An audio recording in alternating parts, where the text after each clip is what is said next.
भजन संहिता अध्याय 10।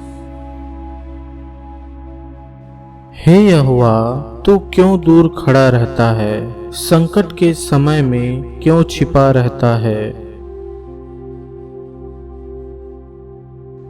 दुष्टों के अहंकार के कारण दीन मनुष्य खदेड़े जाते हैं। वे अपनी ही निकाली हुई युक्तियों में फंस जाएं। क्योंकि दुष्ट अपनी अभिलाषा पर घमंड करता है और लोभी परमेश्वर को त्याग देता है और उसका तिरस्कार करता है।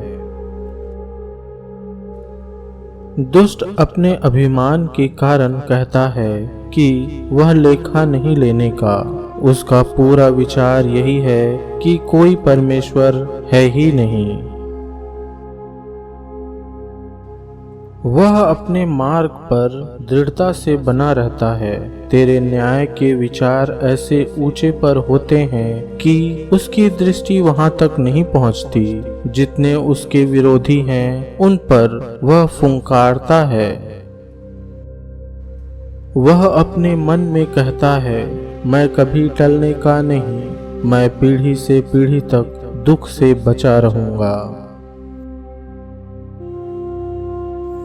उसका मुंह साप और छल और अंधेर से भरा है। उत्पात और अनर्थ की बातें उसके मुंह में हैं। वह गांवों में घात लगाकर बैठा करता है और गुप्त स्थानों में निर्दोष को घात करता है। उसकी आंखें लाचार की घात में लगी रहती है।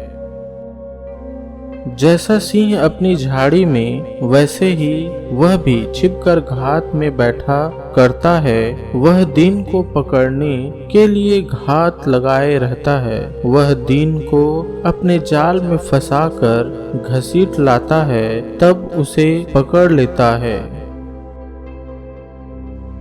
वह झुक जाता है और वह दुबक कर बैठता है और लाचार लोग उसके महाबली हाथों से पटके जाते हैं। वह अपने मन में सोचता है, ईश्वर भूल गया। वह अपना मुंह छिपाता है, वह कभी नहीं देखेगा। उठ हे यहोवा, हे ईश्वर, अपना हाथ बढ़ा और दीनों को ना भूल।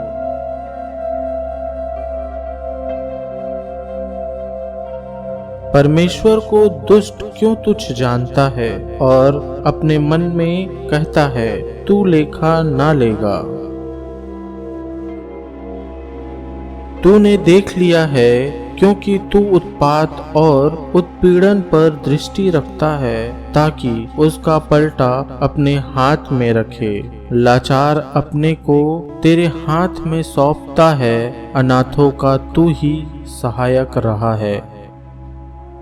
दुष्ट की भुजा को तोड़ डाल और दुर्जन की दुष्टता को ढूंढ ढूंढ कर निकाल, जब तक कि सब उसमें से दूर न हो जाएं। यहोवा अनंत काल के लिए महाराज है। उसके देश में जाति जाति के लोग नष्ट हो गए हैं। हे यहोवा, तूने नम्र लोगों की अभिलाषा सुनी है। तू उनका मन तैयार करेगा, तू कान लगाकर सुनेगा कि अनाथ और पिसे हुओं का न्याय करे, ताकि मनुष्य जो मिट्टी से बना है फिर भय दिखाने ना पाए।